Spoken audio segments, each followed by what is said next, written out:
I should hope so. Hello there, ladies and gentlemen, and welcome to the monastery. My setup. My name is Mildra. I am your one and only gaming monk. And with me, I have a bunch of newcomers into my monastery. We have the many-headed monster that is Cntrl-Alt-Crit, here to talk with me about their Megaman X TTRPG, as well as Megaman X adjacent matters. 21XX. How are you two doing today? Or tonight, depending on your time zone.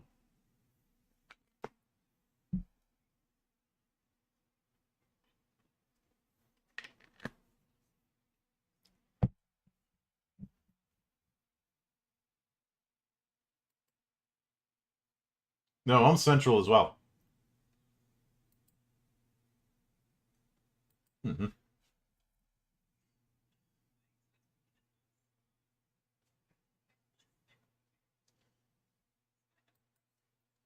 Is this just going to be everybody picks on Sean morning?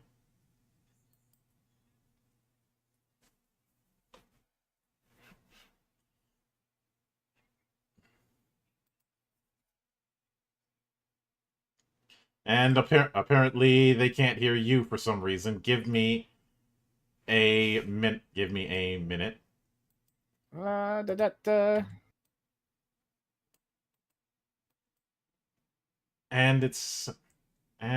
hold on a minute. It's jeez, I'm just having tech issues. Okay. Hopefully now everybody can hear everybody. Testing. 1 2 1 2. Do we exist? You're picking up on my recording setup, so you should. Yep. There we go. We are live. We are in fact saying fuck it and doing it live. Yeah. Then again, a good amount of my philosophy can be summed up as fuck it, we ball. Yeah, that is fair. But the answer to the question is this stream is this going to be picking on Sean? It sometimes happens. I'm used to it. It's engagement all the way down, so I do not mind whatsoever, and it's all in good fun. So thank you, MMO Overlord, for the follow. I hope you enjoy the madness that happens in my monastery. Hey. Also, because they had followed just before we went live, thank you, Kinja Rock. I'm hoping I got that pronounced right for the follow, as well as you guys and the Void Screamer and Big Rome 18. Hey yo. It's just like, look, I pay Sean. I get a one joke at Sean's expense a week. That is how it goes. I was gonna say he's really pushing that one because it happens more frequently. But I'm down to talk whatever we want to talk about. 21XX things in general. So yeah, and we'll be getting to that because I am a firm believer in covering both the full-on professional projects with as much energy as I cover fan projects.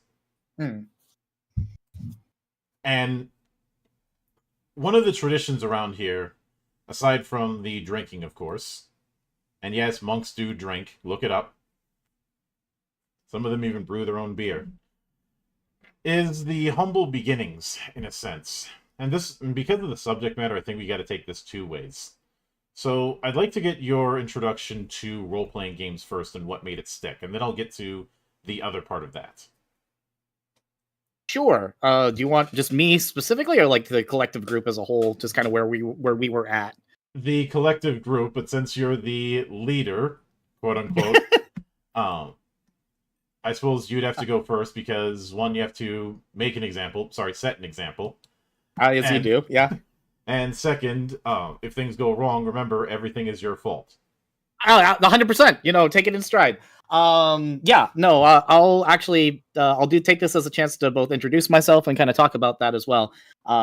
First of all, hello, everybody. I'm Sean. I am the all-around madman and crazy guy that kind of formulated this project a good, I would like to say, 10 years ago or so, even though it's only become into a more kind of a more grounded official light as of the last 6 years.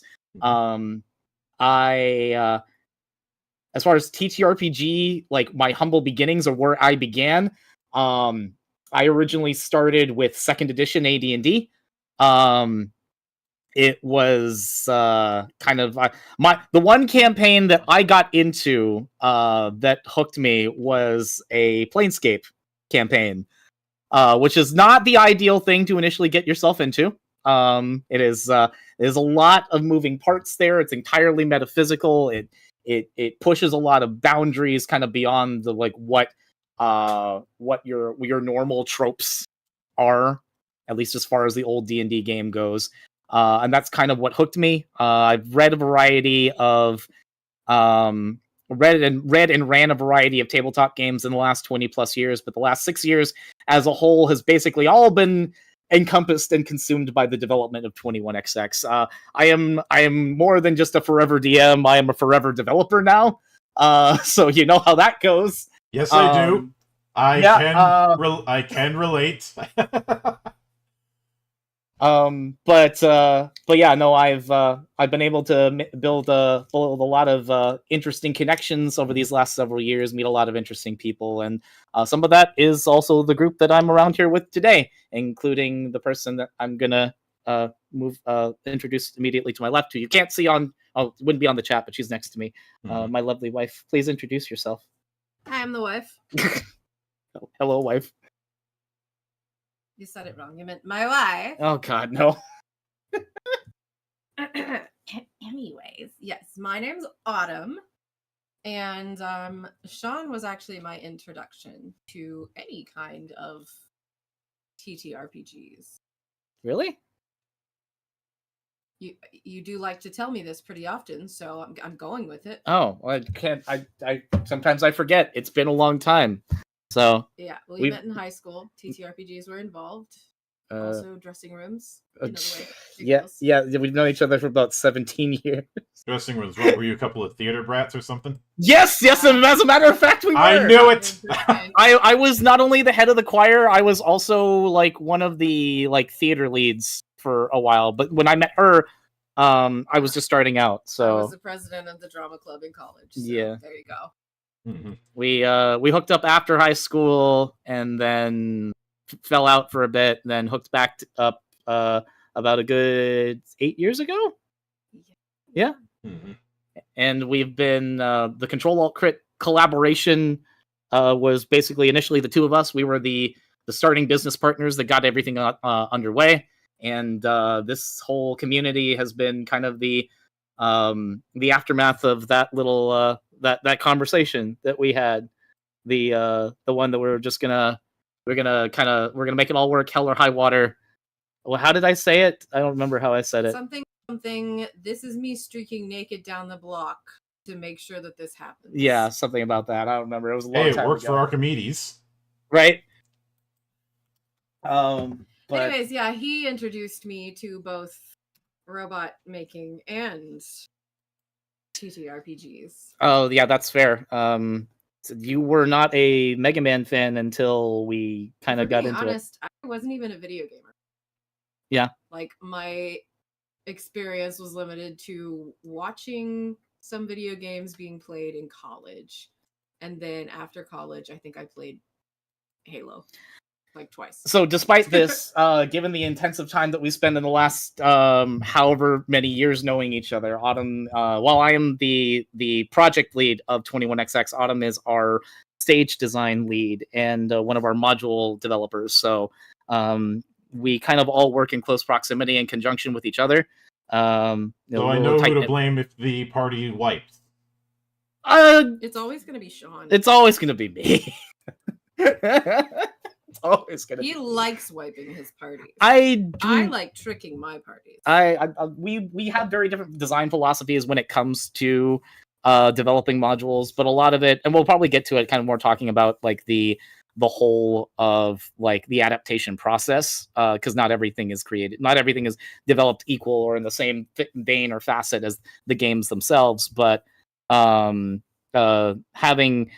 somebody to kind of lean on with that and kind of bounce off is always good, and that's also why we have other wonderful folks like the other two. Y'all, please introduce yourselves.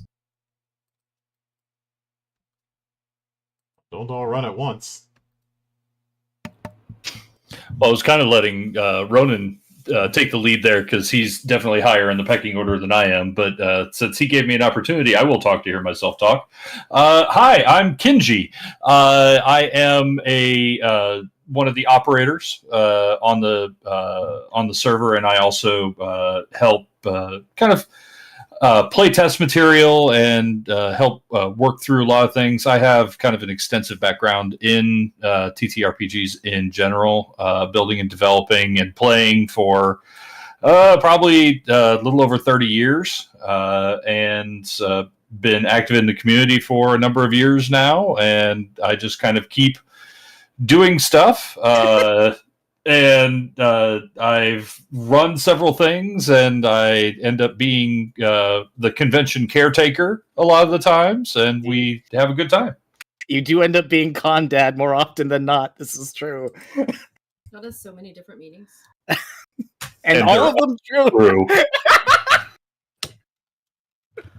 I'm sorry. I didn't even plan for that.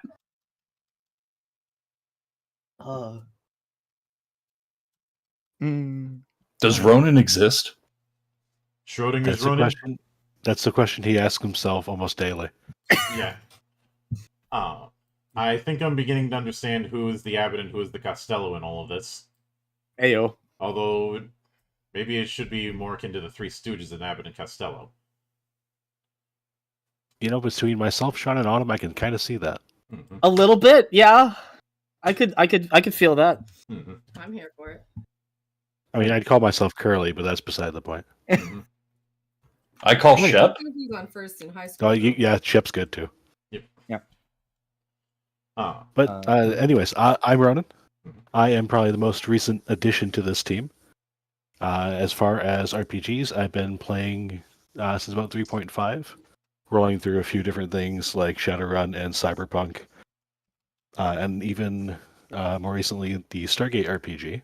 Oh, that's how you and I met, so... Yes, it is. Indeed. And on the 21XX side, I am kind of our technical wizard. I do the programming side of the house. Our online character builder and our in-server DiceBot are things I manage, as well as doing some editing and module writing as well. Mm-hmm. All right, I can certainly see that. And obviously, now this was kind of answered earlier, but what were the chain of events that prompted the idea of doing a Megaman TTRPG? This is gonna be a bit of a walk down memory lane for me. It I originally always started. is, and I've been doing over 1,000 of these, so you're in good company. I started on the 21XX project back as early as about 2013 or 2014. It originally started many moons ago, as most bad conversions often do, as something that would be used in a Dungeons and Dragons-esque capacity as like a conversion for a prominent D20 SRD system that would make sense. It did not function well. It did not do what I wanted it to do within the vein of how it existed. And I always wanted it to be more than some of its parts. So I slowly over time started building a wholly original system that of course has evolved over the course from back then to what it is now. And at the same time, I was also working on trying to kind of push that alongside other members of the Mega Man community over time. The biggest and most, I think, the one friendship that I've gained over this journey that I was surprised to even have, but like all the same glad that it has still been stuck as long as it did, actually stemmed from my initial work on 21XX was when I started to reach out originally in a professional capacity before it became a definite friendly one with Lucas Gilbertson. For those of you who are unfamiliar with the name of that guy, he was the voice actor for Zero for around the time frame of the command mission to X8 Maverick Hunter X era of back when the Blue Water Dub Ocean Group area was still doing Capcom games at the time. Kind of did a lot of fantastic work in other dubs, of course, and some really wacky ones and earlier ones. Any Canadians might know him as the voice of Yajirobe in OG Dragon Ball. Real talk, not even joking about that. But Lucas and I met and started kind of talking about a little bit of the project back in 2014. Then real life happened. We stopped. I had a kid, which took a lot of my time, and obviously other things were going on. So, so I kept working on plugging at the project.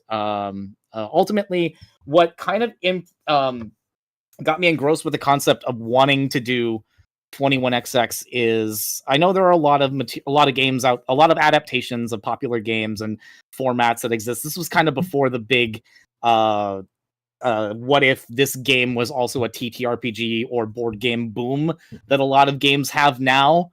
Where now we kind of see conversions every so often now. Like Final Fantasy has now got one that just recently came out. I know. I'm trying to think of other ones that came off the top of my head. I feel called out, and I don't know why.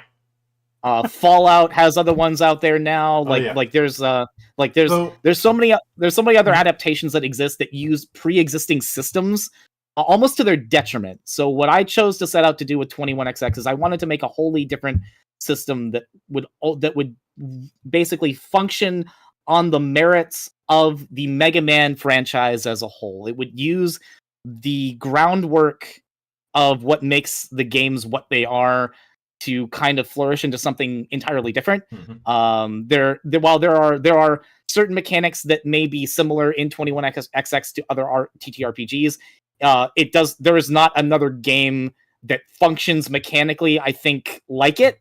At least as far as the action economy is concerned, as far as the kind of risk and reward that actions and reactions go. For translation. Yeah. But it had to be anime as fuck. It had to, in fact, be the most anime as fuck RPG, and that was what I set out to do from the very beginning.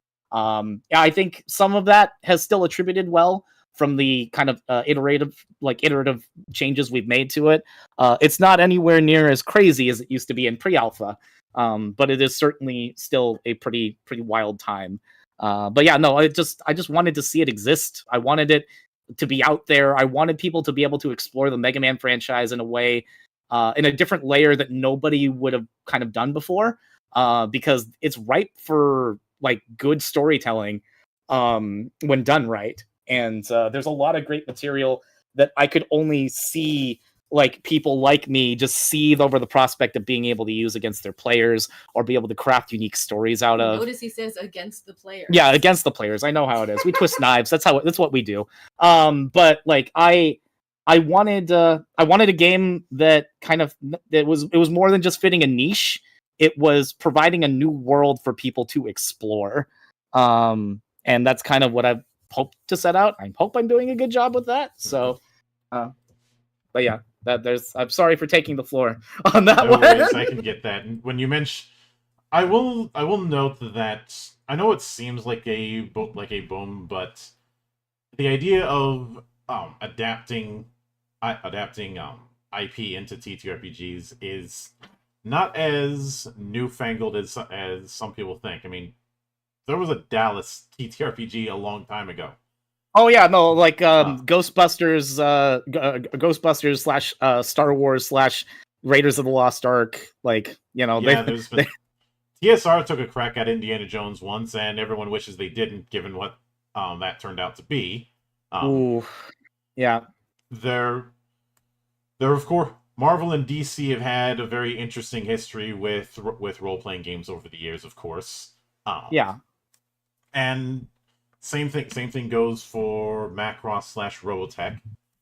Although the original version is using the Palladium system, and that is the system that I have made explicitly clear I will not run unless I am being paid handsomely. Good old Mega Damage. I remember those days. Mega damage is the least of my problem. I am a professional hater when it comes to the Palladium system. No, I have the Macross 2 book somewhere in my library, so I feel you. And because I brought up Robotech, I have to say these 3 magic words every time. Fuck Harmony Gold. You know, I feel like there are people in my community that you would resonate with. I think I've heard this a few times before. We did a Macross campaign a few months ago, and we made it a rule that at the end of each broadcast, we have to say "fuck Harmony Gold." Much, very, very fair, very understandable, much appreciated. Yeah, but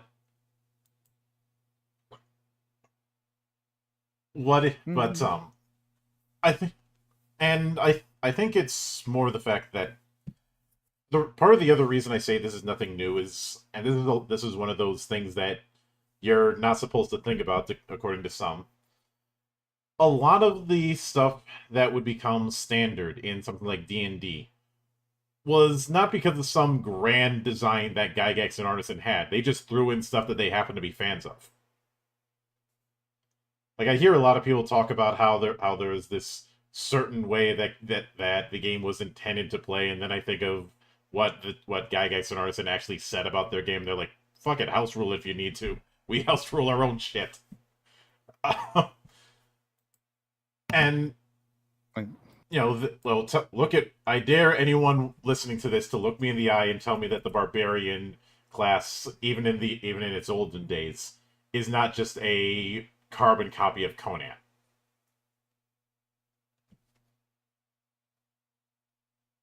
Yeah, Mm-hmm. that's. I don't think anyone's taking that there. And MMO Overlord, I see you saying there's a Macross RPG. There's not only a Macross RPG, there are, at the time we're recording this, at least 3. Yes, some of them with varying degrees of engagement. Let's say that. There's the Palladium. There's the Palladium version, which I've said I will not run again. I will not even run Rifts. And the big reason I have a hate boner for Palladium has to do with how they organize their books. Yeah, I know why their books are so horribly organized. Simbeta owns a printing press, and he insists on manual editing. He was insisting on manual editing in 1989, when guys like Pondsmith had already shifted over to digital editing. And that's that's a little much. Yeah, and something that I've made clear in a lot of the videos I do is I get very triggered by bad navigation. You know, if you give me a 200-page book that does not have an index, then that is subject to a public flogging. Well, I can at least say on our end that the reason that we don't have an appendix currently is because of active development as things are going. You have bookmarks, so you get a pass. Hey, yeah, much Ooh, appreciated. yeah. Hey, Ronan, you did it. I did it. Yeah, that's been the biggest thing, at least with 21XX as we've gone, is since this game started, we have done irritative updates. I can English. Iterative is the word you're looking for. Iterative updates as we go.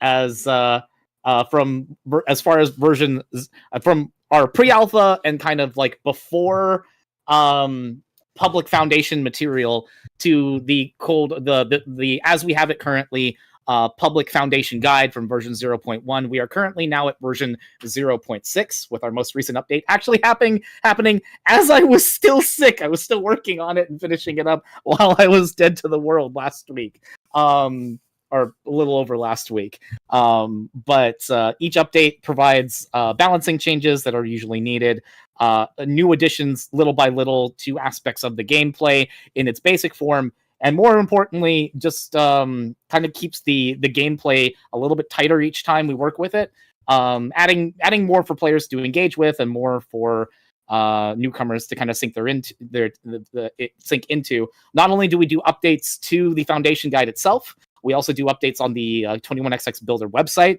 so people can build new robots with the new parts that they receive from each iterative update as we go. And I will preface by saying this at least. The material, for those who are actually actively curious and want to take a look at this now, I'm doing this now. You can download this game for free at 21xxrpg.com. It is currently 307 pages? Yep. 317 pages.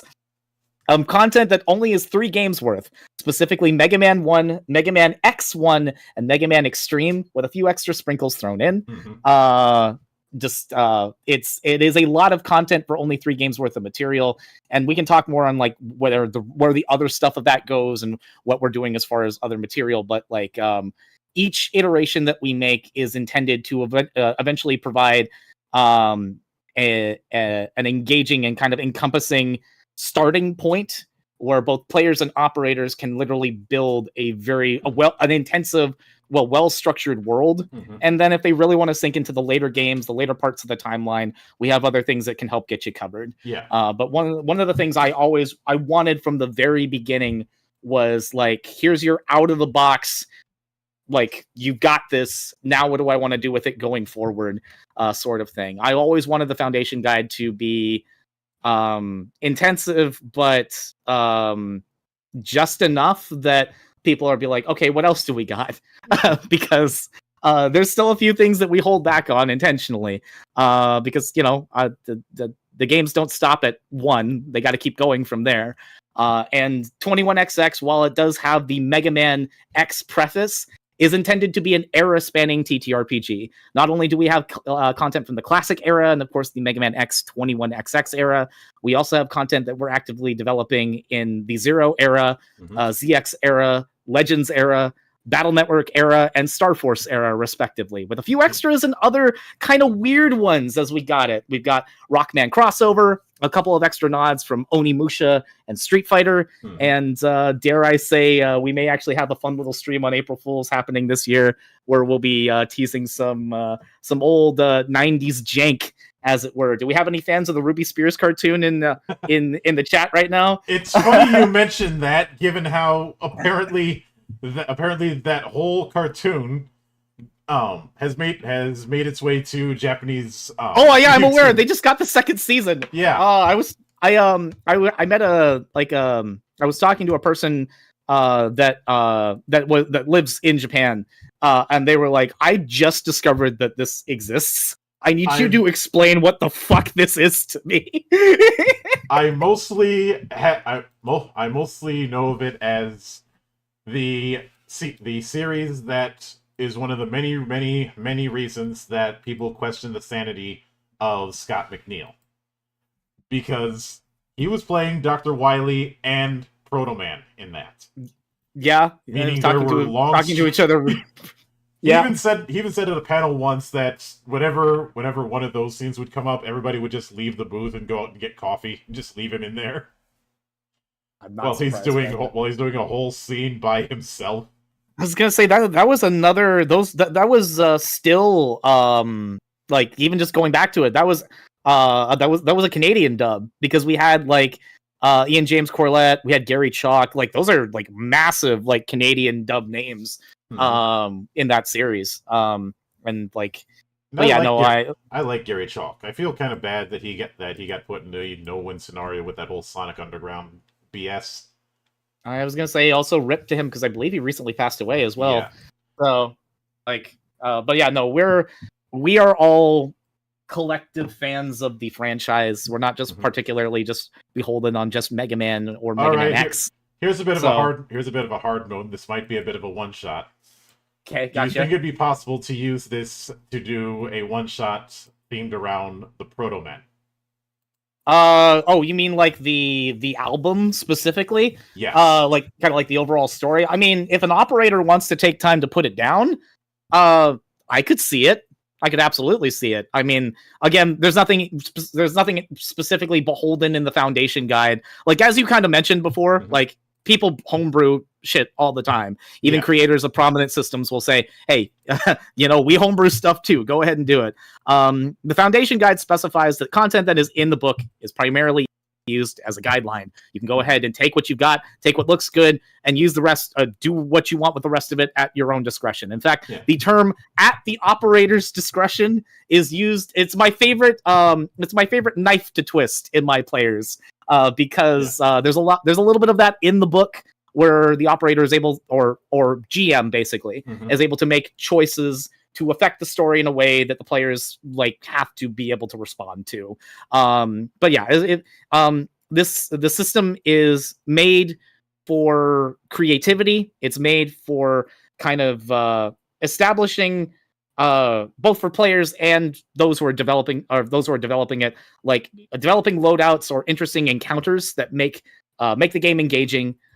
There is a little bit of hard modeness to it, because stage hazards do exist. You can put those in conjunction with enemies to create kind of stage hazard enemy combat hybrids, which can lead to some very interesting shenanigans. But above all, it's about giving the players and your operator freedom to make their own distinctions and their own choices. Of course, there's an overarching story for obviously the X and the classic series that you can take, but you can just throw that out the window, do what you want. Now, in the Foundation Guide, the only material that is currently written for folks to check out, we do have the first stage of Mega Man X1, the classic Central Highway from 1993, as a stage that you can tackle first, or get your players acclimated to. We do recommend that you go with a full party of 4 and X, because X is one of your characters in there. He functions as a proxy party member in the group. You could technically go it alone without X, but in that case, I'd say I'd recommend a 5th player, because the game is built around having 5 people in the group. But otherwise, it's you can tackle that if you want, or you can just say fuck it and do what you want with the material therein. We do plan down the line with additional over the months to add more modules to our website. Currently, we only have supplemental material for other games. The modules are not quite ready yet. We're actively testing and playing with them on our Discord, which, by the way, please definitely join our community and be a part of those playtests. It's a great time. But I would say if you wanted to do a Proto Man game, hell, I'd join it. That sounds fun. Yeah. I gotta bring back Bushido Man. He was like an OG, or he was one of my OCs that I did for a game that Ronan ran. And he died first session. Friendly fire too, I believe. It was friendly fire. In fact, one of my players killed me. One of the rules of combat that they don't teach you: the only thing more accurate than incoming enemy fire is incoming friendly fire. Yep. God, it was a charged electric spark, and they're like, "Oops, I didn't realize he was behind me," and he roasted me alive. And this is as good of an opportunity as any to kind of go into some of these staples and how one can tackle these kind of things when you have player characters who are not Mega Man, whether they're just a different Maverick Hunter, whether they're just a different Robot Master, or even just a different mech themselves. Yeah. The big one, of course, is the whole rock paper scissors system. This has been something that has been beaten into the heads of every Mega Man player since day one. Of the best way to overcome is rock paper scissors, which is why you can go with a perfect circle of boss rush with the series, even if some of the weaknesses are a little bit weird. Looking at you, Mega Man 2, when it comes to some of the end bosses being weak to bubbles. Or the fact that they're all weak to themselves, which is wild. Or the fact that everyone is weak to Metal Blade. Because Metal Blade is perfectly balanced. The world is weak to Metal Blade, as we have learned, so it's fine. Yeah. I mean, I'm weak to a blade made of metal. So it makes sense to me. Actually, I think in regards to just talking about the rock paper scissors system, I'm gonna push it to somebody else that's not me, to kind of answer that from there. Who wants to tackle that out of our cohorts? Look at me. Okay, I won't look at you, but you're pretty. No, now you can look at me. Okay. Kinji, Ronan, anything you want to kind of add to that, or kind of? So I'll say a few words about kind of character creation in general in this system. So, like I said, I've been running games for a very long time, and one thing that we on the server advocate for very vehemently, as well as I've been a proponent of for years, is it's evolved to the concept of the session zero. Anytime you're getting together and you're establishing a play group or starting a new campaign or anything like that, you should sit down and have them build characters cooperatively. It helps so much to alleviate that some of that rock paper scissors issue where you can balance type coverages, you can plan around each other's weaknesses, things like that. And then that also gives the operator or the GM at least some insight into where they're coming from. Because with a system like this, where it can be so many different things and have so many different things coming to the table, having that extra level of preparedness and being able to plan around that just makes it a more enjoyable experience for everybody.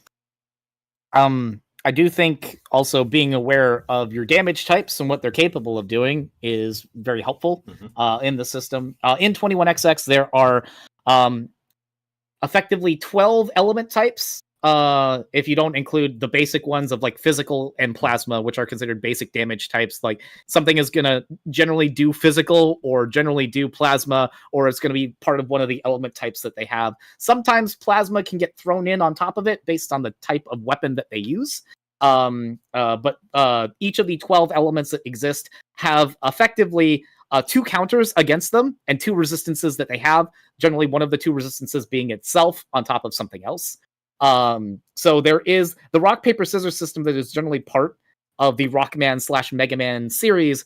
It gets expanded upon here. The main reason it was to do that, it was done that way, is to effectively accommodate some of the wackier like discerned like elements. Like, why is this also weak to this? Well, that's just kind of how it is in Mega Man world. It's fine. We tried to keep them somewhat realistic and some things that would make logical sense. And for the ones that don't, generally those bosses have unique traits that kind of make up for that, so that way their weaknesses make sense, and they have flavor text that explains as to why that is. A lot of that coming actually from a lot of the classic era material, because a lot of that is really well documented as to why they function the way they do or why they work the way they do.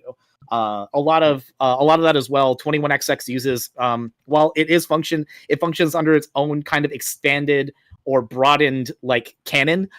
It uses a combination of basically checklists to determine like where its material comes from. The first of which being the games, the second of which being from the mangas, the third of which being external American material like the Archie comics, and then the fourth of which being like specific like merchandising or like advertisement based things like anime or like Cardos series, so on and so forth.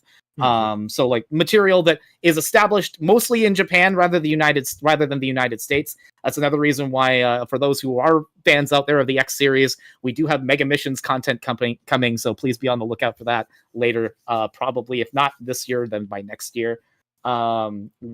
It's a lot to kind of balance in, but the core 12 plus the core 14 elements though are succinct throughout the entire series. Includes everything from classic all the way to Star Force, and will all be succinct and useful there. So that was the biggest thing with this, is to be able to lay the groundwork to make all that function, and I think we've done a pretty good job of that. Yeah. And on top of the elemental stuff, we also have things like impacting, piercing, and slashing to give some more variety. Yeah, that's true. The damage types. Piercing basically is like each respective damage super type, as it were, is capable of doing different things upon positive critical explosions or crits in this system, which can be beneficial or detrimental to certain players in some ways, depending on how they're taking it. They're the kind of spread of those elements plus the super types gives a lot of available options of not only being able to kind of pick and choose based on the weapon types that exist, but also when developing your own special weapons within the system, which is a thing you can do. Mm-hmm. Which I will always appreciate that, since the canon material is only going to get you so far, and as we already agreed, people are going to house rule in some form. Yeah.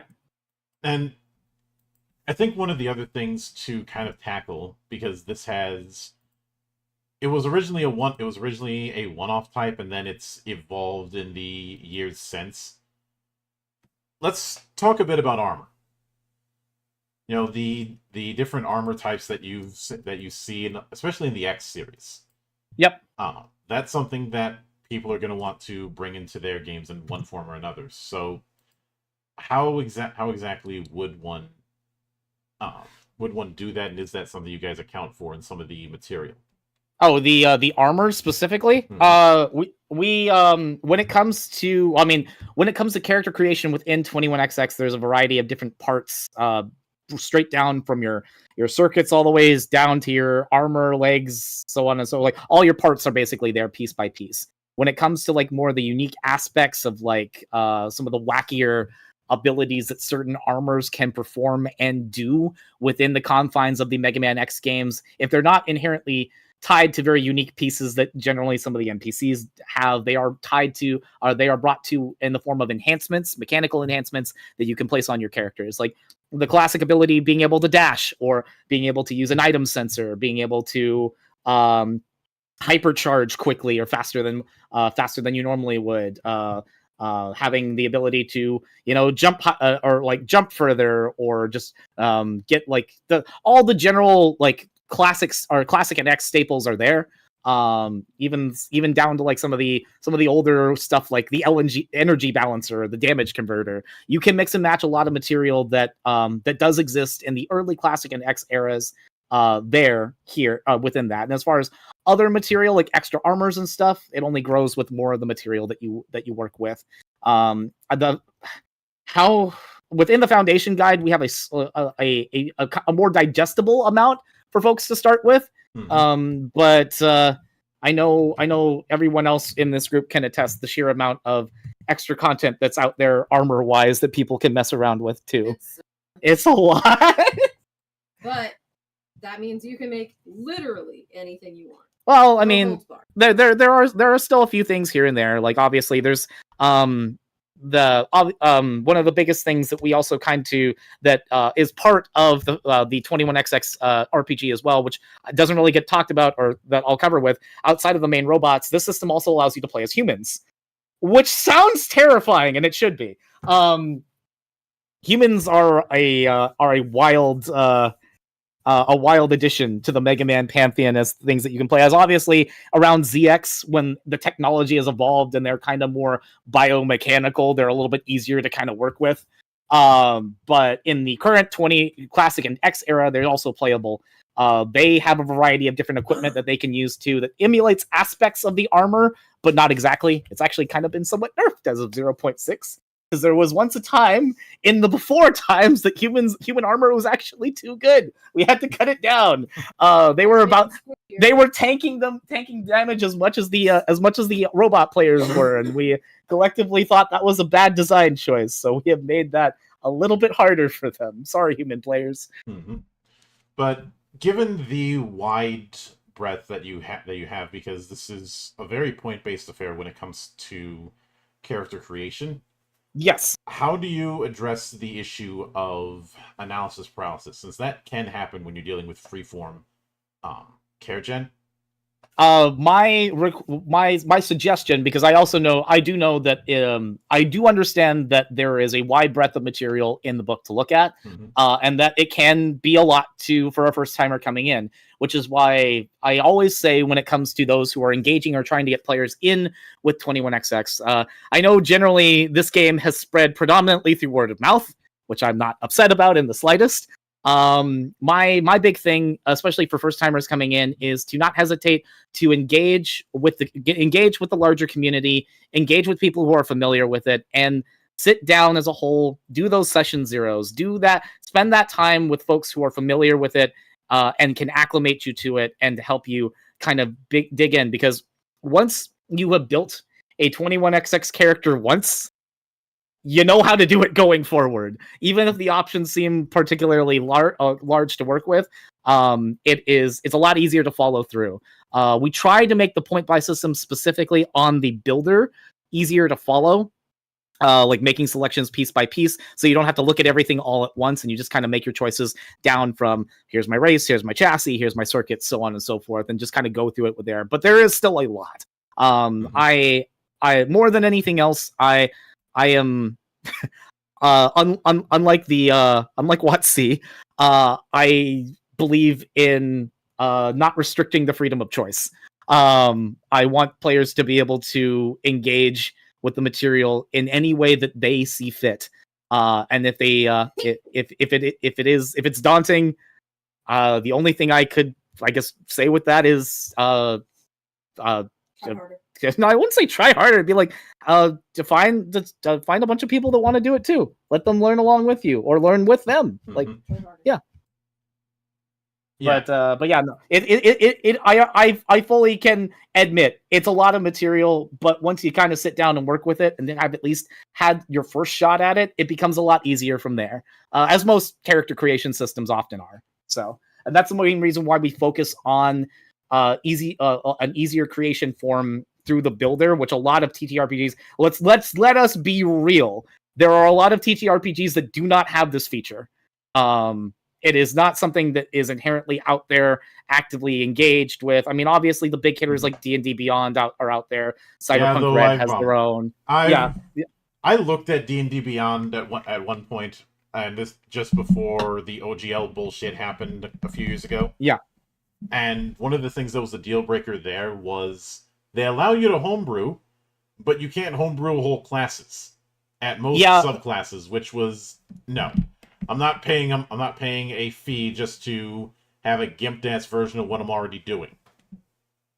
Currently, as of version 1.0 of the builder, it only covers the material that's available within the Foundation Guide. Which is fair.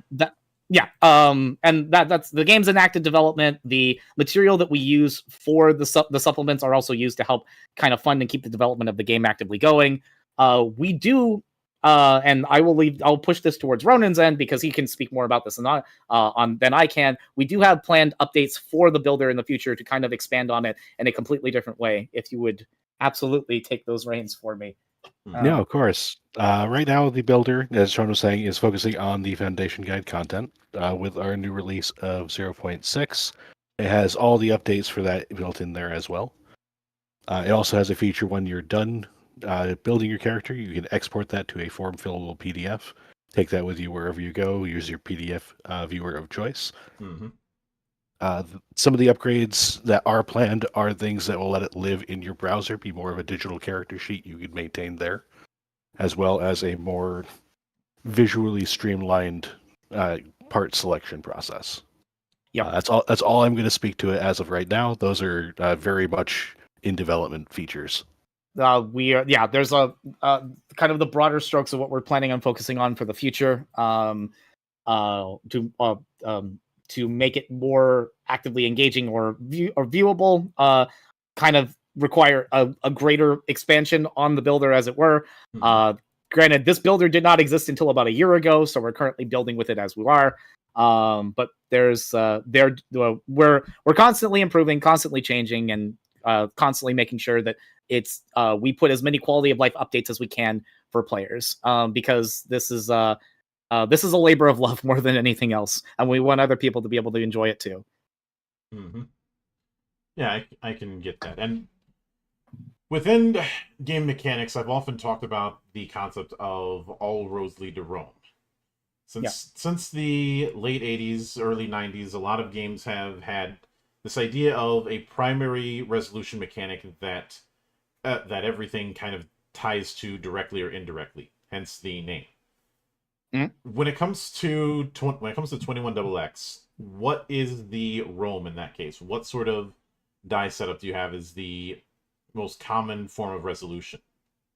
The we still in the 21XX system. We have how one gets to Rome in most cases is going to depend on the scenario or gameplay that persists therein, because we intentionally kind of set each aspect of the game in the forms of different encounters. If you are just relaxing and shooting the shit with respective players, and your operators having a good time getting into just kind of off the cuff role play, you're generally in downtime where you can take care of anything that you need to tie into your personal needs, your party needs, so on and so forth. Do your shopping, do all your sort of things.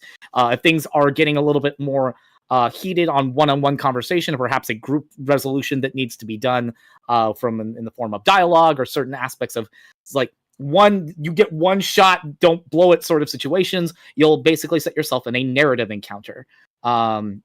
If that narrative encounter didn't quite go so well and we've now come to blows, you're now in fact in a combat encounter.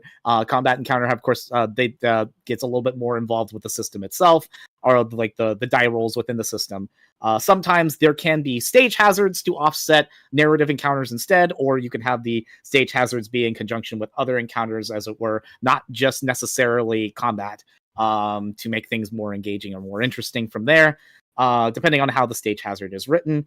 Where there's also, if you're not exactly connected, if you're not IRL and you are connected to the realm of cyberspace, you can have cyberspace encounters, which, while functioning more or less like most encounters in their own way, have some unique rules to pertain to them. And then, of course, what's a Mega Man game without bosses? You have to have boss encounters in there as well, with kind of different conjunction rules from there.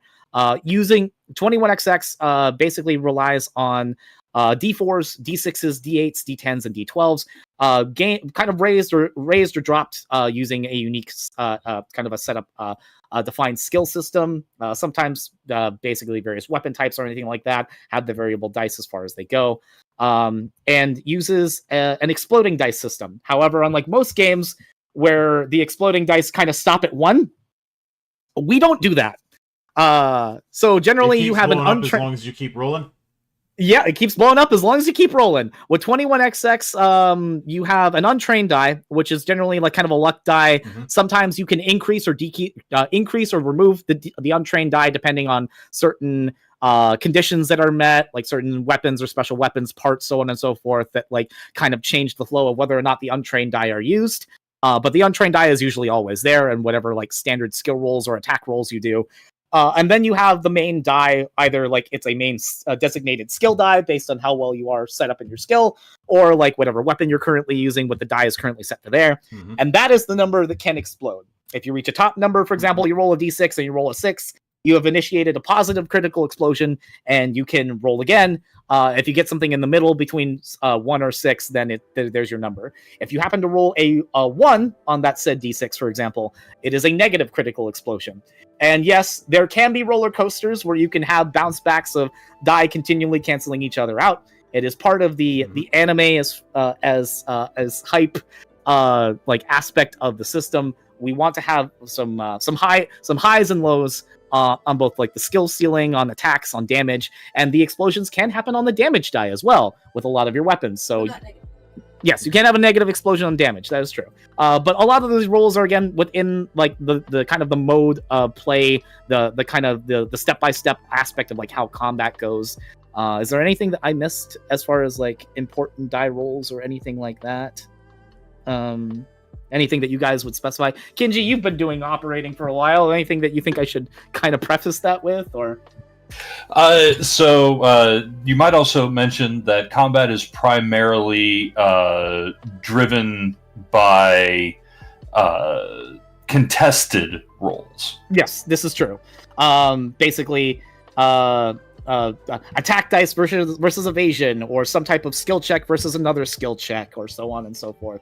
Or if I'm being honest, one of the systems that I'm getting a lot of vibes from with this, oddly enough, is not in a direct one-to-one way, but Cortex.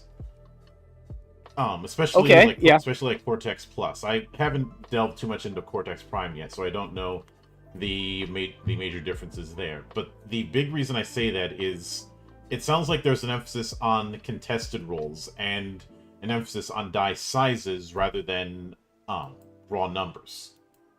Actually, believe it or not, the dice size can be a little misconstruing because some of the dice don't necessarily like some of the consistency on explosions they change.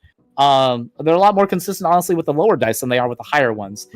We kind of look at the difference between the ceiling of skill, or like the ceiling of like the weapon versus versus like the effectiveness or consistent use of it, which is why the smaller weapons tend to have the lower more consistent rolls on their dice, and of course the swingier ones obviously have the bigger ones from there. But there are ways to influence and just and change that, of course, with your enhancements or other choices that you make from that. But yeah, no, the contested rolls are definitely the bread and butter, I would say, of like the material as a whole. Oh yeah. Consistency. That's funny. I can't help it if the dice bot doesn't always work in your favor, sir. Look. We have a saying in my monastery. It does not matter your age, race, occupation, gender identity, etc., etc., etc. The dice gods hate you. RN Jesus does not save. Amen. Yes. Amen. I'll drink to that. And if any of you have played at least one game of XCOM before, you should know how much the dice gods hate you. 95% certainty, I'm missing. Yep. Yeah, probably, yeah. One of the biggest things I think that can help like offset, of course, like the wild consistency, I suppose, on dice rolls is making sure that party members are able to work, like having a well-knit, like 21XX tries to be more of a team-based like setup rather, or team-based like experience rather than like a kind of like a we get that the power fantasy people exist. We accommodate for them by giving them things that they can do with their game. But I promise you, this game will work effectively if everybody takes the material that they have therein and works together as a group. Like having over-specialized people is great. Having over-specialized players that can do specific things are cool. Spread them out. Make sure you've got a healer. Make sure you've got your dedicated stealth guy. Make sure you've got your tank. Make sure you've got your social, your talkie guy. Or if you need a good balance between the two to make it all work, go ahead. Just make sure that you are aware of each other's strengths and weaknesses. This game lives and dies by how well you guys are able to work together. And that is one thing I have hammered home more than anything else. I want people to engage well as a party in 21XX. I don't want people to no lone wolves are out there. I don't mind that they're there, and I hope you guys have more power to you. Mm-hmm. But I want everyone to have fun when they play. And that is the design philosophy I have with this game in particular. Yeah. So. And I've seen a few games come and go in this monastery that really emphasize team play. Mechanically, and you can certainly do that in narrative or in the challenge of adversaries and the like. That's something that a GM can do with varying levels of difficulty depending on the game, obviously. Yeah. But when it comes to the mechanics of 21XX, how do you emphasize that sort of team play and treating the party as a unit rather than a group of individuals? Oh Lord, here talk about navigators. Oh yeah, actually, well, you know what? I don't want to hear myself talk anymore. Who wants to talk about this one? Because I feel like y'all can have some words on this. I feel like somebody just volunteered.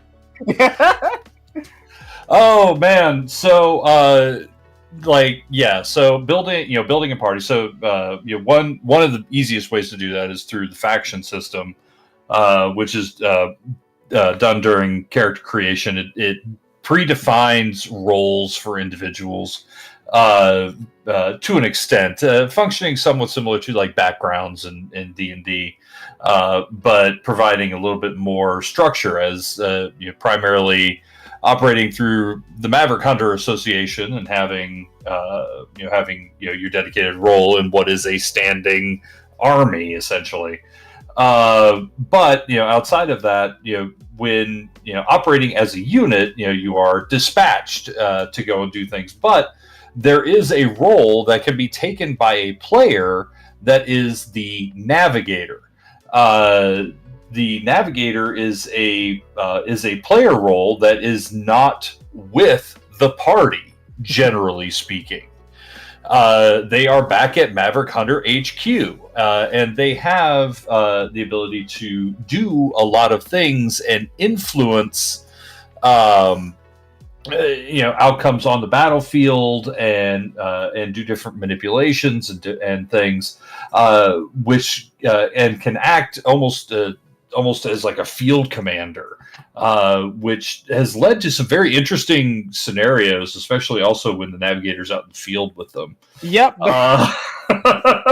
But by having that role, which is, I feel, very unique to the system, but feels very at place because that's a concept coming straight from the games.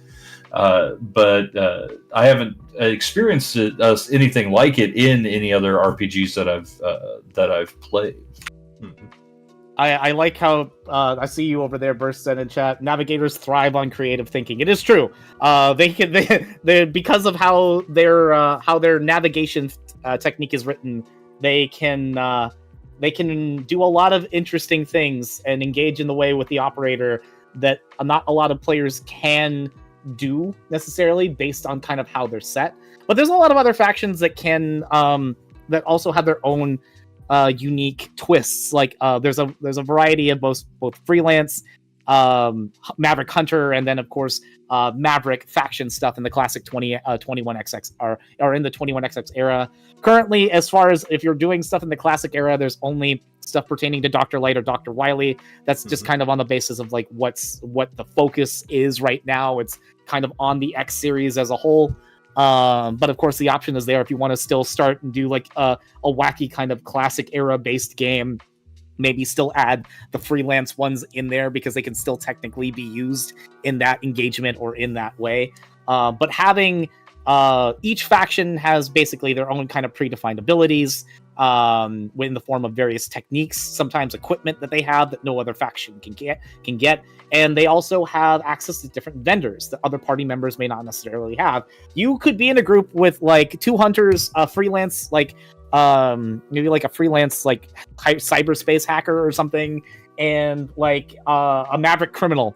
And because of that maverick criminal, well, now you have access to the black market. You can kind of get what you need to do what you want. The party, in conjunction with the operator, can have unique narrative or downtime situations on the basis of that. Character creation, or like the faction creation, allows you to kind of give an extra layer of engagement between both the party and your GM. I don't think there are some games that kind of can match that, but I don't think it's as wild or as swingy as it can be with certain types of factions. We just added a few new ones that are also going to make things really fun with the advent of the Shadow Hunters for Mavericks, and of course the X Hunters as well, so people can have their X2 fix a little bit early, I suppose, if they really wanted to. So. Yeah, and I'm pretty sure somebody's gonna try and use Ride Armors as a pretense to do a mech campaign. 8th armored unit, baby, let's go. There's a limited number of Ride Armors within the Foundation Guide. We keep them at 2, just on the basis of like kind of the early material that's there. But there's a lot more in supplemental material from like X2 and beyond. Honestly, the most mecha that you're going to probably get out of the entire series is going to be in the Legends era, because there's a lot of stuff there. So,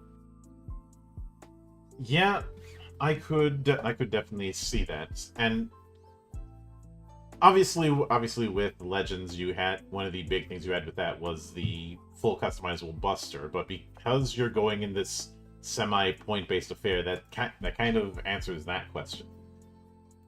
Now, yeah, when it comes to, I'd imagine that when it came to tackling some of the more net-based kind of affairs, your battle networks, your Star Force, that kind of thing, Was it when tackling those? Was it a case where a good chunk of things had to get thrown out, or is this where you decided to just make a whole separate type of subsystem? That is a wonderful question, and unfortunately, because the Battle Network stuff is in super active development, I can only half answer that. But I'm going to let the one person that has engaged with it more than I have, Ronan, kind of bring that up because he's experienced a lot of it firsthand in the development process, as with a kind of active testing and pushing with it. So. Yeah, nothing really gets thrown out when it comes to that. There is a lot more that actually gets added to it. Mm-hmm. The biggest of it being is you actually get to play both human and Navi, and your Navis do have their own. Ooh, brain, why are you doing this to me today? They're talking about the built-in customizer system. Yes, thank you. Yeah. Your Navis do have the NaviCust to contend with. Yeah. You still have, just like the games, you have your parts you have to put on there, abiding by the same rules as the Battle Network series. Yeah. But it's again, that material is currently not available yet. We're still actively working on it, but no, a lot of do I want? Have I put myself into a point where I've had to throw things out as of yet? No. I've been trying really hard to make sure that this game, even in its base parts, reflects each respective series and gives new mechanics or like adjusted evergreen material that can be switched out on the fly as needed for the respective game. I'm a trading card player more than anything else. I'm a Magic fan. I play Magic a lot. There are mechanics in 21XX that live on the preset of evergreen systems that can be built upon or expanded upon from there. Like the concept of Gemini copies, for example, for like Mega Man 3. We all know like Gemini Man is a thing. He makes copies of himself. That's a thing. Mm-hmm. The term Gemini copy is used all over the system to emulate the aspect of being able to make copies of oneself that may be at various milestones or have various abilities on hand, but generally the evergreen material is there. Basically, as new eras get added into your 21XX sandbox, as it were, you get new evergreen material to work with. Like, for example, if we went to like the command mission era, you'd have the erosion mechanic, which is a brand new thing that gets put on some of your equipment. If you have the Legends era, there are new types of material that that kind of work in conjunction with the classic and X era stuff, but in a new twist that you wouldn't generally expect before. And you kind of mentioned like, yeah, the Legends era had like Buster attachments and stuff like that. They still kind of exist within they exist within the semblance of 21XX proper, but they get expanded upon from like era to era. The Zero era has a ranking system, which is unique wholly to itself that does not exist in any other era, for example, which provides unique passive benefits. Battle Network, of course, being the wildest one, the wildest next to Star Force is the advent of the pet or personal terminal, the addition of net navis with their own built-in customizer, and an expanded cyber world and cyberspace interaction system that kind of uses the basis, the fundamentals of the 21XX like cyberspace encounters and takes it to a whole new level. Everything that we put in the Foundation Guide is 100% intended to be the foundation. You need this to go to other things going forward. So, and yeah, I agree with MMO Overlord. Each era is intended to feel distinct enough. The only one that we haven't actually had the chance to go full stop on, and we haven't really touched fully, is ZX. The notes are very rough. I'm still working on that over time. So, but that is also one of my favorite eras. So, it's a good time. There's over 70 plus games that our team is currently working on worth of material. It's a lot to be able to have to parse.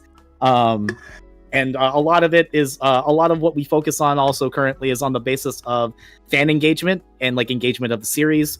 We pushed out X4 really early not too long ago because most people would consider X4 to be like the emotional high point of the Mega Man's like one of the emotional high points of the Mega Man series. So we wanted to make sure that was there for folks to play with. It's been actually really neat to kind of see those games unveil and players kind of talk about that material as a whole, because there's some wacky stuff in that supplement. So, I hope that half answered your question. I'm sorry. Yeah, that certainly did. Yep. Now, with that in mind, one of the other major ones to tackle, and if this is one that's still in early development, you can feel free to kind of skim the answer. But I'd like to talk a little bit about ZX and ZX Advent. Yeah. Okay. In particular, ZX. Now, ZX, the reason why I wanted to focus on that one is the form switching that it has. The biometal system. Yes. Yeah. It is not just a case of just adding an element a la Zero. It is a case of a whole different fighting style for each Mega Merge. Well, And- the one benefit. Oh, sorry. Sorry. Go What? ahead. I'm sorry. I didn't mean to interrupt. And those sort of form switching kind of characters are tricky to do in TTRPGs because of the fact that you run the risk of having someone manage multiple sheets when they're already going to be managing a few sheets as is. So how do you guys plan on tackling that kind of thing? So the main intention that I plan for, at least as far as the biometal system, one of the things that, so the big thing, at least, one, I want to make sure the preset is that this mechanic is already somewhat baked in the system, fundamentally in there, in the form of transformations that already exist within 21XX proper. Transformation techniques exist. Rock, for example, has to use a transformation technique to turn into classic Megaman when he wants to pop his armor on. X has to use an armor transformation to transform into one of his respective armors if he has the parts on hand. Is it going to be similar to how you're handling hyper mode transformations? I'm going to need you to not spoil random things in my chat, Levi. Or in my chat in this case. No, I'm sorry. I apologize. Just kind of reading. I'm reading over the on the thing there. Sorry. As far as like how the biometal system will work, it'll work on using those fundamental aspects, where basically you take a full round action to transform. You get iframes so you don't immediately get shot out of it. And yes, invincibility frames are a prospect within the system as a whole. It has a whole shebang as far as how that works and what you can use to manipulate it, because 21XX is one of those games. After which, of course, you would then have the material. How to manage multiple sheets. The intention, as far as most player characters that are able to influence or access biometals, is generally they're only going to be restricted to more than one or two, being general party members within a thing. They will not get the full spread of like the ZX arc. Like they won't have the benefits that like Vent and Isle have. One of the things that we are actively working on, which is going to make people kind of lose their minds, is a custom biometal table to develop their own, which is going to be probably the thing that's going to make every Mega Merge fandom player kind of lose their mind with that. Generally, yeah, the biometal table will allow you to kind of correlate and develop that as needed, to kind of make your own unique ones. So we can have we'll do model TX for Top Man or something, or model VX for Vile or something like that. The idea is that you'll probably limit that to some convention of what the players are capable of doing, as opposed to the NPCs, because the NPCs will have a lot more at their disposal. Though some NPCs can be used in modules as player characters. We kind of set that expectation early on. There's a lot of material, even in the Foundation Guide. So you are providing an answer to what if somebody wants to bring this particular character from the canon into NPC or PC form. Yeah, basically. In 21XX, there is a massive enemy and NPC log of all the material that's there. There are some, though, in the Foundation Guide that specify you can begin with this character as a Milestone 1 character at the start of their adventure, which is, in the case of the Foundation Guide currently, it's just classic Megaman and X himself. We actually have folks on our server that play in games of 21XX, and they're playing as X right now, rather than picking a player character, because it brings a very interesting twist on how the system is ran and how the operators kind of work with that. It doesn't necessarily make them pull punches because we have many people try to change the timeline, as it were.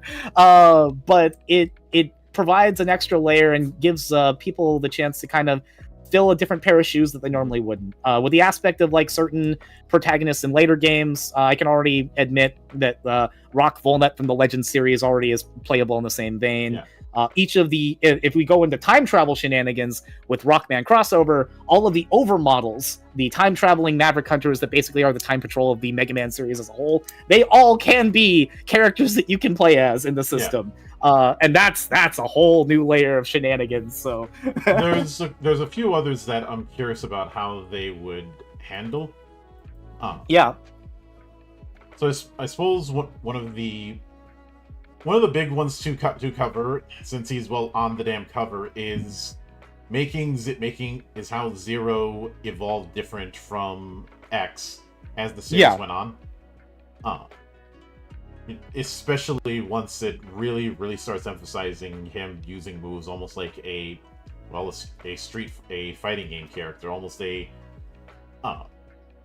precursor to the kind of stuff you would see in character action games. Yes. And how do you guys plan on emulating that kind of thing? Since his whole thing is not getting weapons from bosses, it's coming up with new combat techniques. Autumn, do you want to answer this one? You don't want to answer this one? I am not qualified. You're not qualified. You are very qualified, man. Okay. Ronan, how about you on this one? I would say similar to the games themselves. Upon defeating certain bosses, Zero can actually get a technique and spend technique points to perform that attack rather than doing special weapons or weapon data. Yep. We have a split between both special weapons and techniques, respectively, within the system, with two separate resource pools that gauge the usage of both of them. Technique points are able to recover in between encounters. Whereas weapon energy requires, in most cases, that you consume weapon energy capsules to refill, so you basically have an ammunition gauge you got to focus on. Mm-hmm. Each function very differently, and while you can have custom special weapons developed, techniques are very much grounded in what's capable within or what's provided within the system. We've heard the shouts about a custom technique table. We've heard it. We have absolutely heard it. We'll talk about it when it becomes relevant. But as a whole, to have characters like Zero kind of differentiate themselves with more kind of like combo or combat oriented or more kind of close melee based stuff, techniques can be there. But there also are range techniques, enhancement techniques, environmental techniques that can cause massive attacks. Earth Geyser, I'm looking at you. Like I'm a lot of jump press. Oh, jump press is a good one too. I like them. I know you do. Yeah. But yeah, no, Burson also brings up a prominent thing. One of the various factions in 21XX is the ability to, play as a Street Fighter. If y'all like those classic Street Fighter techniques like Shoryuken, Hadouken, spinning bird kick, all of those, they are baked in the Foundation Guide. Mm-hmm. You can play with those too. And you can also train with different NPCs to acquire a lot of stuff that you normally wouldn't, or purchase stuff from vendors as well. Yeah. So, I realize I'm kind of cheating by bringing up a fan game when talking about another fan game, but yeah. Have you guys been following the development of a fan project called Megaman X Corrupted? Yes, as a matter of fact. I'm very familiar with the game. I think I started when I started working on this project. JKB and his team was like starting the early iterations of it, or like starting to show like the YouTube stuff on it before they swapped engines. Mm-hmm. It's a really fantastic. Like the work that he's doing is fantastic, and I really hope that we get to at least see it within our lifetime, because it'd be nice. Yeah, I have a feeling we will, but given how ambitious what he's doing, I'm aware that it's going to take a while, and I'm willing to wait on that because we've all seen what happens when you rush. We're all familiar with that quote from Iwata. Oh yeah, I was gonna it's forever bad. Mm-hmm. Do they actually have to follow the age-old adage of when it's done and not bring it out too early? Yeah. CD Projekt Red, I'm looking at you.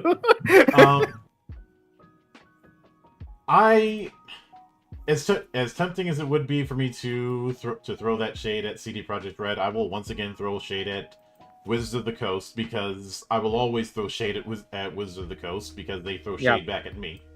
I'm just better at flinging shit. As you do. But sometimes that's how it be. Look, all's fair in love and riffing, and I do not believe in hitting a man while he's down. I believe in kicking him because that's easier. Yep. But in that same vein, especially when talking about form switching earlier, I'd be remiss if I didn't talk about Axel and his whole shape shifting thing, or in some cases full on copying. The A-Trans ability either early on in X7 or the DNA change as he has in Command Mission going forward, where he gets a little bit better than that. Yeah. Well, let's be honest. Axel in Command Mission was basically the equivalent of a summoner in a FF game. That's kind of an interesting way of putting it. I never would have thought of it that way. Yeah. I mean, in all but name, he pretty much was.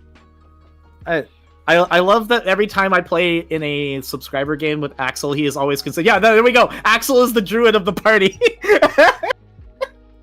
Wild shape for days. Yeah. But yeah, no. That is a very unique ability, and it's one that we're actively engaging and testing with as we go through. Mm-hmm. X7 is a little bit further down in the pipeline. X8 and those new generation Reploids are something that are very, very much in our brain that we're focusing on. It's just not something we pushed out just yet. So if you end up running at X7, you're legally required to play that burn to the ground clip anytime someone botches. Oh, I'm already practicing my Flame Hyenard for it. I'm gonna do it on stream. It's gonna be great. I can't wait for it. If it sounds like I want to give people PTSD from hearing that thing again, I mean, yeah.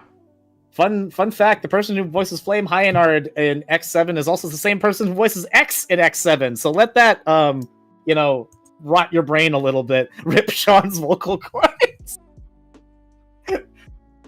That's not even the worst story I've heard when it comes to voice actors and messing around with vocal cords. I remember I think it was Greg Aries, the voice of Chrono in Chrono Crusade. He almost lost his voice because he was doing two separate kinds of voices, and right around that time he was in the middle of quitting smoking.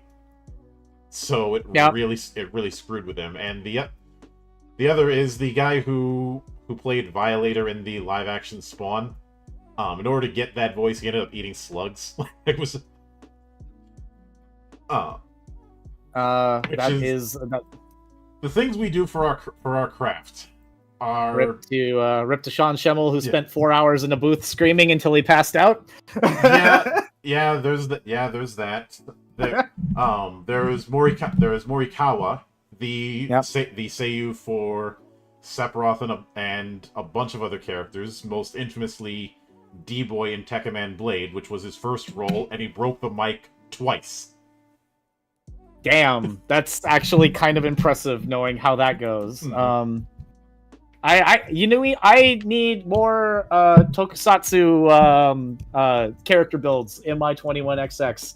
I get a lot of stuff Americanized, of course, because I do have a lot of stuff for a lot of players around there. I need more tokusatsu builds. It's funny you mention that, because several years ago, I ran a Kamen Rider themed campaign called Rider the Transformation using the system of the same name. It was a mess to work with. For some ungodly reason, it did not have utility form switching. Even though the thing came out in 2014, and of course by that point, utility forms had more or less been a thing in Kamen Rider since Black RX. So the fact that it didn't have that was something I kept bitching about, and I had to make it myself, and it was a broken mess because I didn't have a foundation to build around. Oh boy! But I have kept the character concepts in the back burner, and sometimes I bring that out when people make tokusatsu themed games just to put them to the test on how far I can stretch ideas. Yeah. Some tokusatsu games do it better than others. One that obviously failed at it was the Power Rangers RPG, which has been my whipping boy. Yeah, that entire system as a whole was not great for that, or Transformers for that matter. So I never reviewed the Transformers or G.I. Joe RPGs. They were I think the problem is they brought in a bunch of people who up until that point had only done modules for D&D 5e. Yep. And then you're tasking them to design a whole ass brand new system when they still have 5e brain rot. In that kind of situation, you're much better served bringing in people who may have a more varied background. This is actually a lesson. Oh, sorry. No, you're good. My mindset was, why didn't you just hire the people who did Heroes of the Grid and have them make an RPG using that board game as a base? It's been done. That kind of thing's been done before. This is a lesson that I actually have unfortunately learned kind of as a developer as time goes on. When I started this project and I was young and green and asking a lot of questions and trying to get a lot of engagement from other developers, the good news at least is when you tell somebody out there, it's like, hey, I'm making a Megaman TTRPG, they sit the fuck down and listen. So that's been kind of one of the most engaging things that I've had. Case in point, that's how Ronan and I met, actually. But like by that same extent, I also got to meet a couple of other game developers in the design space. One of the people, bless his heart, is Mac Martin, who did a lot of content for originally for he did content for Star Wars Fantasy Flight. He did content for he was the backbone, the main writer and developer of the Stargate SG-1 RPG. Worked in a variety of different systems, but also still had a good chunk of said 5e brain rot. So when I initially kind of talked with him over the prospect of 21XX while I was actively doing work alongside the Wyvern team for a little bit of time, he provided some very interesting tidbits of information to kind of engage 21XX more as a prospective product for people interested in like getting into it, rather than looking at its merits and trying to make the best thing possible from a game perspective. I tried his approach. His approach got me shot down twice while going through this. I learned to eventually kind of stick to my own guns and realize that there is a realm that you have to stick yourself beyond the constraints of like what certain design philosophies each developer has. And like what other folks constitute or consider to be fun in their own way. Everybody creates fun in their own way. Everybody is able to make something that can be inherently engaging or interesting if you give them the right tool set.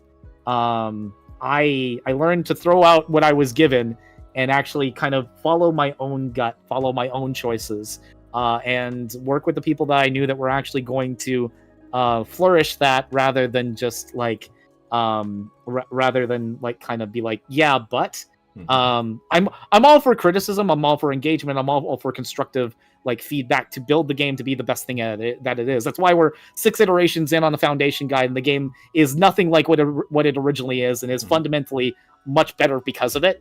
But I also know that I need to kind of see my vision for where this is ultimately going to be and make sure that like it ends up that other people see it in the same, like, either in a similar vein or like in a way that makes them engage with it in the way that I intended for them to do it. And I think we're starting to get there. I think we've actually started to see a lot more of that. And it's because of these wonderful people that I have at my back and on this call that I can do that. Yeah. Because man, is it so much easier to delegate than to do things on your own. Yeah. Yeah. for what it's worth, I may as well share with. I'm not going to be able to share this on stream, but I may as well share with you the designs that I had commissioned a while back for one of the riders, which was themed around the 5 Chinese elements. Okay. And I'm gonna be putting that in the group DM that we have here. Hey, boy, these look really freaking cool, though. Mhm. Damn. So you have earth, fire, metal, water, and wood. And this is the reason why I asked about form switching, because that is an elephant in the room that you have to address. Yeah. Especially since utility forms have been, as I said, a thing. Its earliest form was Black RX. Yeah. But the utility form set up as we know it started with Kuga all the way back in 2000. And it's largely stuck around in one form or another ever since. And go ahead. I'm sorry. the funny thing about bringing up Kamen Rider when it comes to wanting to do tokusatsu in 21XX is the original Kamen Rider and Kashan were 2 of the major influences on Megaman.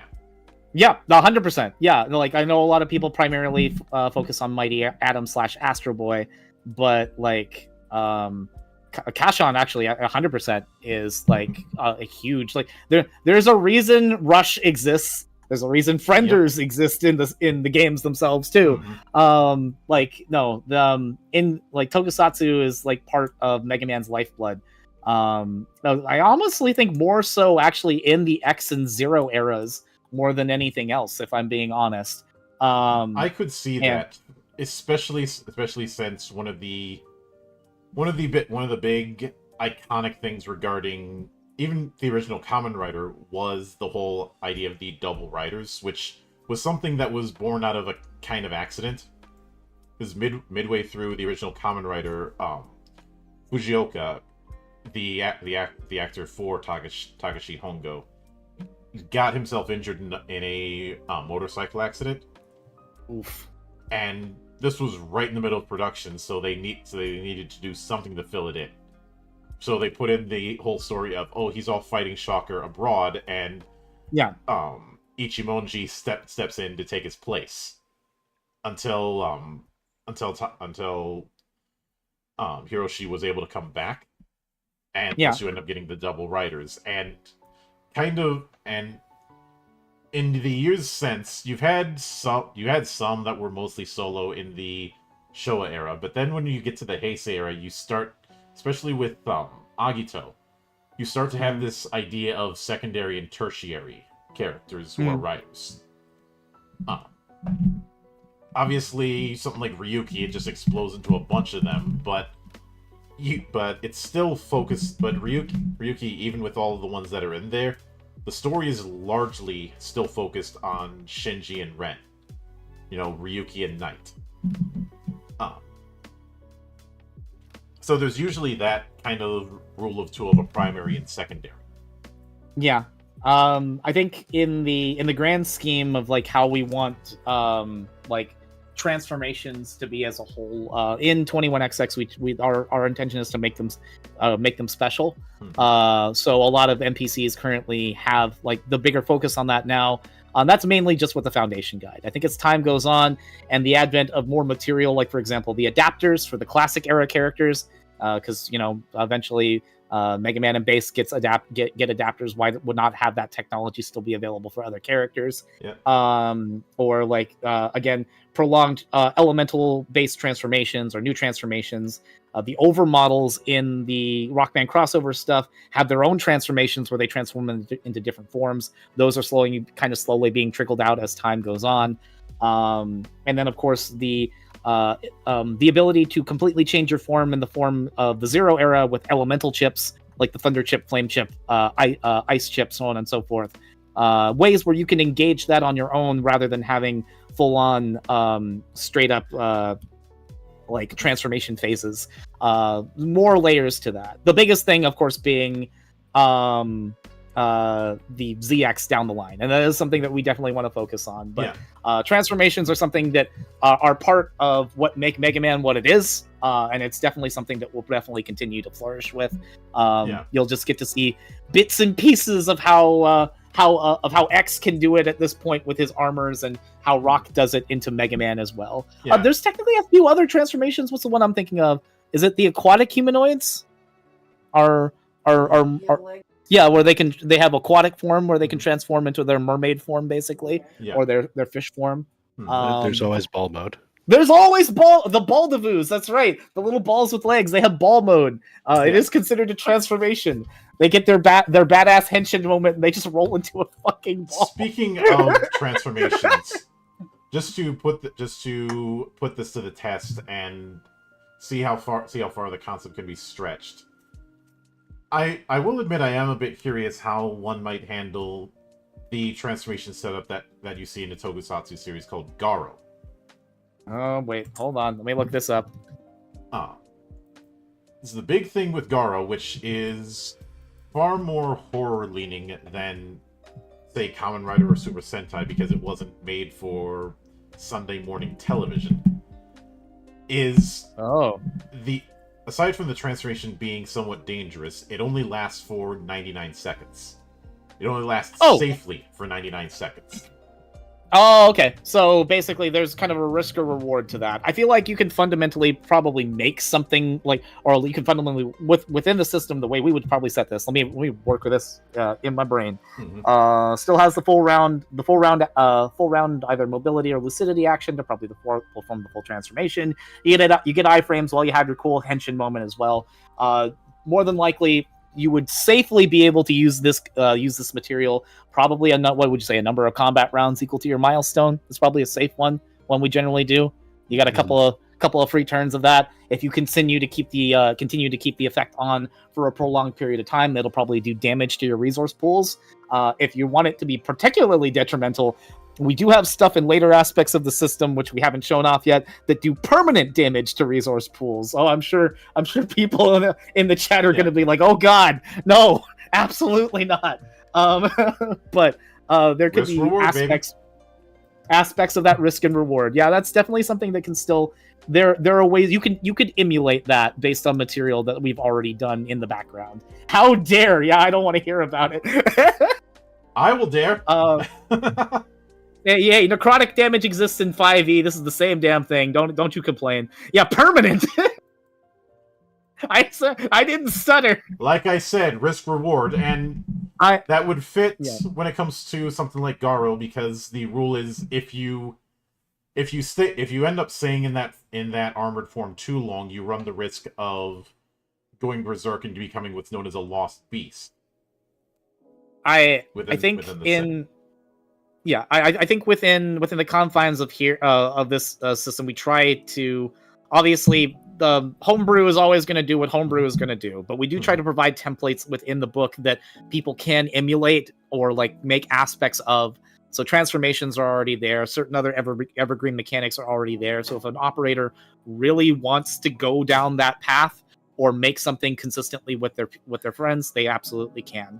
I think probably actually one of the things we should do down in a future update, maybe we should have because this is something that has been asked before, is like why isn't transformation part of the custom special weapons list? And it's like, oh well, we want to make them special though.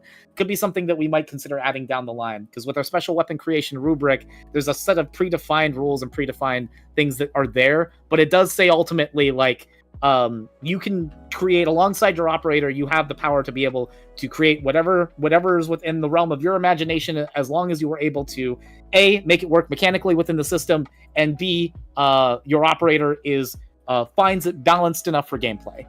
Which, sometimes some things fall through the cracks. We've had it happen. But that's part of what makes these games engaging, is the chance to be able to sit down with your friends and make something that's wholly their own. Or like in the case of Autumn behind me, make a sentient belt buckle character that damn near annoys everyone else in the party. Listen, So you just made Kamen Rider Drive. Big whoop. Everybody loves Mr. Buckle. That's probably one of the biggest things that I have a lot of fun with is when I have that one player that makes the mascot mechanoid. Because you're going to be in for a good time when you end up making that. I think everybody in our group here tonight has made one of those. Ronan, what is yours? Mine's probably the Doomba. The Doomba, yeah. Yeah. Or the bucket. Oh no, yeah, no, that's fair. The bucket's definitely closer to my heart. What about you, Kinji? Oh Lord. I don't know. I primarily make Robot Masters. It's really. true. I miss Leechman. Leechman was one of my favorites. Yes. Um, Octodad cosplaying as a healer. Yeah. Oh yeah, Zyler says, "Don't forget Mr. Tuttles." I know. Thank you, Discord community. Mr. Tuttles was my ladder yatter character. He's got that heavy Joey Wheeler Brooklyn accent, and is just all around kind of an asshole.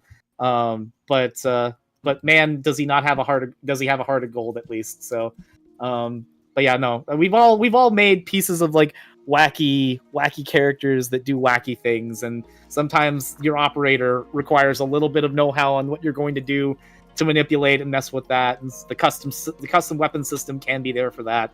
It also can lead to interesting conversations of character building, and being able to set good expectations on what you are comfortable with and not comfortable with doing, which again goes back to the concept of the session 0, which is also baked in the foundation guide as well. We recommend that first-time players who are going through the system push for having engaging well with their players and making sure that everybody has the same expectations of what the game's going to be like, what kind of stuff you're going to obviously you don't want to spoil things, but stuff that you're going to cover, subject matter that's okay and not okay,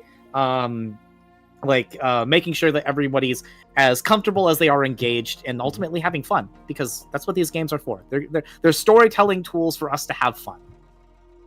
Oh yeah, I can definitely see it. And with that in mind, within the as it gets further development, do you foresee a situation where the foundation guide might have to be split off due to page count, or do you think it's not going to expand too high to warrant that? I think as a 0.6 has definitely kind of been a bit of a minor push. I think once we get to probably about 0.7 or 0.8, that's going to be the extent of content additions before a few formatting mix-ups and things to make it more consistent for the proper 1.0 release. The last two iterations are kind of the big formatting change ones that we've kind of had built in the pipeline for a while. Do I expect it to get a little too much larger? Not really. I think it's going to probably get a little bit bigger. But ultimately, this is a conversation that we have had as to whether or not we want to split it. My initial instinct is no. I want everything accessible from one space that people can easily get. Again, I know it's thick. And I know people like their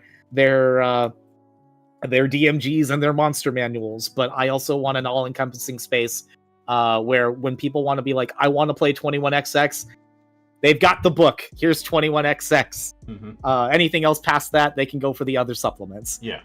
Which I honestly have enough in their own right to kind of go with when I already have again, a lot of it still isn't entirely on the basis of module construction yet, because that is still coming along. But mechanics-wise, I know that the supplements will be able to carry that extra weight of other material that can be messed with. I kind of want the foundation guide to be in its one space. I am always subject to kind of expanding or making that change, and I know Ronan has expressed their own discussion, their own concern over it.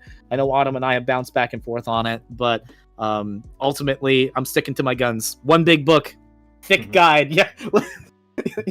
Extra C's, 100%. Yeah, I could certainly see it. Now, with that in mind, I do want to sincerely thank you all for taking the time out of your schedule to come all the way to my monastery and enjoy the madness that happens around here. And I do hope to have you guys on in the future in some form, whether it's for this or just shit posting regarding Mega Man as a whole. Hey, I'm always down for it. or Mega Man influenced games, because there's going to be more and more of those with time. Especially the less and less Capcom makes Mega Man games, the more you're going to see indies make them. That is fair. I would also like to go ahead and specify this, because I know this hasn't been brought up, and I don't know how far you looked as far as within the fine print of what we're working on. Yeah, this but is 21... a fan game. Yeah. Actually, I have some somewhat fun news for you. 21XX is actively pursuing the Mega Man license. It is something that we have been working on for the latter half of about a little bit over a year or so. We are actively working on that process. It has been something that we are pushing towards. Granted, the grand scheme of that is primarily with the Foundation Guide itself, rather than the supplemental material we use to keep the lights on. The supplemental stuff is, of course, like donation. You donate for that, where we focus on. You can still work with it. You can play around with it. But the game is in active development for the sake of pursuing the license. And we can't say anything more than that, because then our lawyers will bash us with sticks. But I just want to make sure that that's perfectly out there so people are aware. If you guys would like to spread the word of 21XX, so that the active table that we have of this continues to get Capcom's attention, which it already has, but we're still kind of going through it. Please talk about it amongst your tables, play some games, talk about it at conventions. You might be able to see us at some of those conventions, which we've got a few of them. And actually, extending to you, Mildra, if you ever want to join us for one of our live streams and get the chance to play a character yourself, I'm extending this to you. But feel free. Let me know when you've got some time available. We usually do things like games on like the first Friday of the month. We'd be happy to have you. Yeah, Now, obviously, because I do Valley of the Judge on Fridays, that might make things a little bit tricky, but we will see. I'm not saying no. I'm just saying that I'd have to adjust some things, especially since right now I'm smack dab in the middle of covering a fan translation of Tokyo Nova. Ooh, that's fun. If need be, there's nothing that says we can't always reschedule or move a thing to another day of the week just to accommodate you. Mm-hmm. So. Oh yeah. I can get that. Yeah. And, of course, a sincere thanks goes out to everyone watching who came all the way to my monastery to enjoy the madness. I hope some of you stick around for the stuff that happens around here, because I'm always doing something in and out of tabletop. And if I'm not shitposting, just in general. And of course, much appreciated. Yeah, of course, there'll be plenty more where that came from, as there always is here on the open bar of the internet. But until then, on behalf of the good brothers present and not present, my name is Mildra. I am your gaming monk. Stay fucking frosty, everybody.